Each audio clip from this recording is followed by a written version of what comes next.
भक्तों, ओम नमः शिवाय, श्री शिवाय नमस्तुभ्यम, जय श्री महाकाल। जी हाँ भक्तों, आप सबको भी पता होगा कि 23 मई को वैशाख पूर्णिमा का महापर्व आ गया है। जी हाँ भक्तों, 23 मई जो कि वैशाख पूर्णिमा, जो कि हिंदू धर्म का और सनातन धर्म का बहुत ही बड़ा त्यौहार माना जाता है। वैशाख, वो भी उसके ऊपर से पूर्णिमा।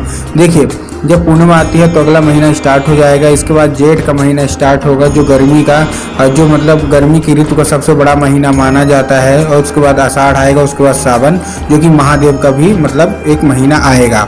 अभी हम क्या है, वैशाख की पूर्णिमा की बात कर रहे हैं। अगर पूज्य गुरुदेव कहते हैं कि अगर आपकी कभी मनोकामना पूरी न होती हो तो केवल और केवल आषाढ़ की पूर्णिमा के दिन आपका ये उपाय कर लीजिए और मनोकामना मांग लीजिए, बाबा को प्रसन्न कर लीजिए। बाबा अवश्य रूप से प्रसन्न होंगे ही होंगे।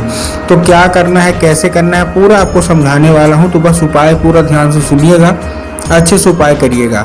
अगर आपने आज का ये उपाय ध्यान से सुन के अच्छे से कर लिया तो 100% है कि आपकी जो कोई भी इच्छा है, जो कोई मनोकामना है, सारी की सारी मनोकामना अवश्य रूप से पूरी होगी ही होगी। और आपके मन में जो कोई भी परेशानी है वो भी दूर होगी। देखिए, पूज्य गुरुदेव की जो कथा होती है ना, जैसे कि आपको पता होगा कि पूज्य गुरुदेव की कथा में लाखों की भीड़ आती है। कैसे आती है? लाखों की भीड़ आती है। तो अब मतलब पिछले साल का जो कथा चल रही थी गुरुदेव की, ये वैशाख पूर्णिमा के पहले, मतलब वैशाख का महीना चल रहा था और कथा चल रही थी गुरुदेव की। तो आपको एक चीज़ और पता होगा कि गुरुदेव की कथा में क्या होती है, लाखों की भीड़ आती है, बहुत सारे लोग आते हैं। तो गुरुदेव की कथा में भीड़ आई। जब गुरुदेव की कथा में भीड़ आई तो वहाँ लाखों लोग आए। और आपको एक चीज़ और पता होगी, गुरुदेव की कथा में जो भीड़ आती है ना, वो क्या करती है, पत्र के द्वारा अपनी मनोकामना गुरुदेव तक पहुँचाती है। किसके द्वारा पहुँचाती है? पत्र के द्वारा। तो गुरुदेव की कथा चल रही थी, उसमें बहुत सारे लोग आए, भीड़ आई और उन्होंने क्या किया, पत्र लिखा गुरुदेव को, अपनी मनोकामना गुरुदेव को पहुंचाया। जब गुरुदेव के पास मनोकामना पहुंची, गुरुदेव ने देखा तो उसमें बहुत सारे लोगों की केवल एक ही मनोकामना थी कि गुरुदेव, हाँ, हमारा किसी की मतलब धन प्राप्ति की मनोकामना थी, किसी की कर्जा मुक्ति की थी, किसी की कोई बीमारी की थी, मतलब अलग अलग तरह की मनोकामना थी। तब गुरुदेव ने बताया कि वैशाख की जो पूर्णिमा आएगी ना, जेठ से पहले जो वैशाख की पूर्णिमा आएगी वो बहुत ही खास होती है महादेव के लिए। तो अगर आपने ये उपाय कर लोगे तो जो आपकी सारी मनोकामना पूरी होगी। तब गुरुदेव ने 2 उपाय बताए और कहा केवल ये उपाय को कर लेना। जैसे ही लोगों ने जाके उस उपाय को किया, घर जाके तुरंत उन्होंने उपाय किया, मात्र 1 से 1.5 महीने के बाद गुरुदेव की कथा में वो लोग वापस फिर से आए। इस बार जब आए तो उन्होंने फिर से गुरुदेव को पत्र लिखा, लेकिन इस बार जब आए तो गुरुदेव का जो पत्र था ना, वो धन्यवाद के रूप में पत्र था कि गुरुदेव धन्य हो आपका, आपके द्वारा बताया गया उपाय हमने कर लिया है, हमारी सारी की सारी मनोकामनाएं पूरी हो गई। आपने जो कुछ बताया आपका कोटि कोटि धन्यवाद। वैशाख की जो पूर्णिमा का ये उपाय हम कभी नहीं भूल सकते, आपने हमारी सारी मनोकामना पूरी कर दी। तो देखिए, जो लोग भी मेरी आवाज़ सुन रहे हैं ना, अगर आपको भी जानना है कि आखिर ऐसा कौन सा उपाय है जिसको करने मात्र से लोगों की सारी मनोकामनाएं पूरी हो जाती है, तो चलिए हम बताते हैं आपको आज की इस वीडियो में।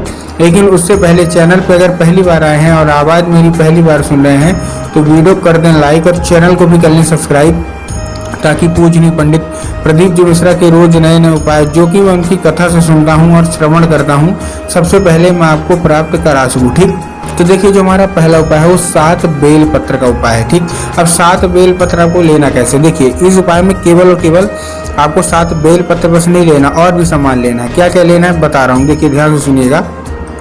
आपको इस उपाय में क्या क्या चाहिए? देखिए, आपको इस उपाय में सबसे पहले चाहिए 7 बेल पत्र, 1 लोटा जल और 3 बूंद गंगा जल। ठीक ना, ध्यान से सुनिएगा। 7 बेल पत्र, 7 बेल पत्र के साथ साथ 1 लोटा गंगा जल, मतलब 1 लोटा जल और 2 से 3 बूंद गंगा जल। अब देखिए, जो 1 लोटा जल है, सबसे पहले तो आपको ध्यान रखना है कि जो 1 लोटा जल है वो तांबे के लोटे में होना चाहिए। किसमें होना चाहिए? तांबे के लोटे में। ठीक, तांबे के लोटे, बहुत सारे लोग स्टील के लोटे में लेते हैं, जो कि गलत है। स्टील के लोटे में आपको जल नहीं लेना, तांबे के लोटे में लेना है। ठीक, ले लिया।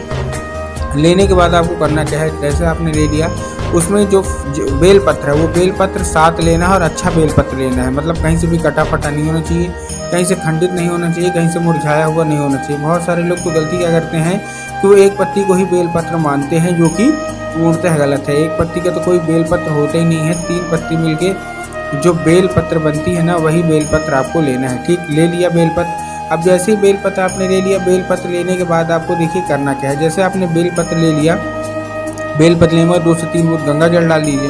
गंगा जल डालने के बाद आपको करना क्या है, वो लेके आप पहुंच जाना है सीधा शिव मंदिर। अब देखिए, जैसे आप शिव मंदिर पहुंचे होंगे ना, तो आपके दिमाग में क्या होगा कि हम जैसे ही शिव मंदिर पहुंचेंगे, हमको जाके बाबा भोलेनाथ के ऊपर अर्पित कर देना है, जो कि पूर्णतः गलत है। आपको बाबा भोलेनाथ के ऊपर अर्पित नहीं करना, आपको नंदी के ऊपर अर्पित करना है। नंदी के ऊपर कहाँ? देखिए, नंदी का आगे का एक पैर होता है जो उठा हुआ होता है ना। आपको करना क्या है, नंदी के उठे हुए पैर में आपको नंदीश्वर महादेव का नाम लीजिए। कौन से? महादेव का बहुत ही देखिए अलग अलग नाम है, जैसे महादेव का कुंडकेश्वर महादेव नाम है, शंभेश्वर महादेव नाम है, मतलब तरह तरह के अलग अलग नाम है। लेकिन भगवान भोलेनाथ ने नंदी को एक नाम दिया है नंदीश्वर महादेव।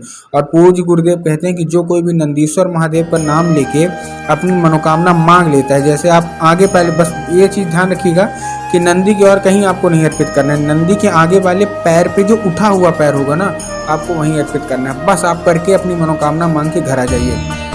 पूज्य गुरुदेव कहते हैं ज़्यादा से ज़्यादा 1 महीना या भी उससे ज़्यादा 1.5 महीना आपकी जो कोई भी इच्छा है जो कि अभी तक पूरी नहीं हो रही है, सारी की सारी इच्छा मनोकामना सारी की सारी बस रूप से पूरी होगी ही होगी। तो उम्मीद करता हूँ आज का जो उपाय मैंने बताया आपको समझ में आ गया होगा। उपाय अच्छा लगा हो तो कमेंट बॉक्स में हर हर महादेव अवश्य रूप से लिख दें।